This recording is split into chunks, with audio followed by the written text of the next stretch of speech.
আমরা প্রতিদিন কত কাগজ ছুঁড়ে ফেলি, কিন্তু যদি সেই কাগজ থেকেই নতুন কিছু শুরু হতো। এটি কোনো সাধারণ কাগজ নয়, এর ভেতরে লুকিয়ে আছে একটি গাছ, একটি সম্ভাবনা, একটি ভবিষ্যৎ। প্রতিদিন হাজার হাজার টন কাগজ শেষ হয় ল্যান্ডফিল্ডে, মাটির নিচে চাপা পড়ে, একটা সময় মাটিতে মিশে যায়, যেখানে আর কোনো কিছুই জন্মায় না। পুরো কাগজটাই এক ধরনের অপচয়। কিন্তু ভাবুন তো, এই ফেলে দেয়া কাগজ থেকেই যদি শুরু হয় নতুন কিছু সূচনা। এই ভাবনা থেকেই জন্ম হয়েছে বন কাগজের। এটি এমন এক ধরনের কাগজ যা ফেলে দিলে শেষ হয় না, মাটিতে পুঁতলে শুরু হয়। সঠিকভাবে রোপণ করলে এর অঙ্কুরোদ্গমনের হার ৭০ থেকে ৮৫%। এই কাগজের পেছনে আছেন মাহবুব সুমন ও ইকরামুন্নেসা চম্পা। তারা শুধুমাত্র একটি পণ্য বানাচ্ছেন না, তারা একটি ভাবনার বীজ বুনছেন, যা প্রাকৃতিক ভারসাম্য বজায় রাখতেও সাহায্য করছে।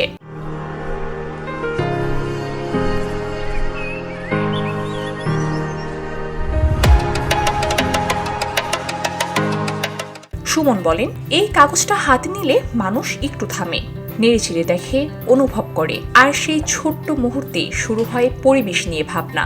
তাদের স্বপ্ন অনেক বড়।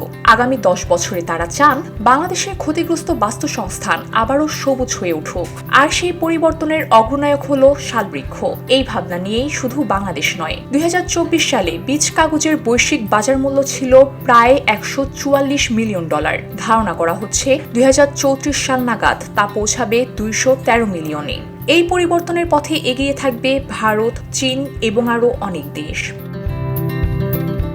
হয়তো এটি কেবল এক টুকরো কাগজের গল্প, কিন্তু এর ভেতরে লুকিয়ে আছে একটি গাছ, একটি ভবিষ্যৎ, একটি পৃথিবী, যা আমরা আমাদের পরের প্রজন্মের জন্য রেখে যেতে চাই। তাই পরের বার যখন আপনি একটি কাগজ ফেলবেন, তখন ভাববেন, সেটা কি হতে পারত একটি গাছ? VOD Bangla news desk.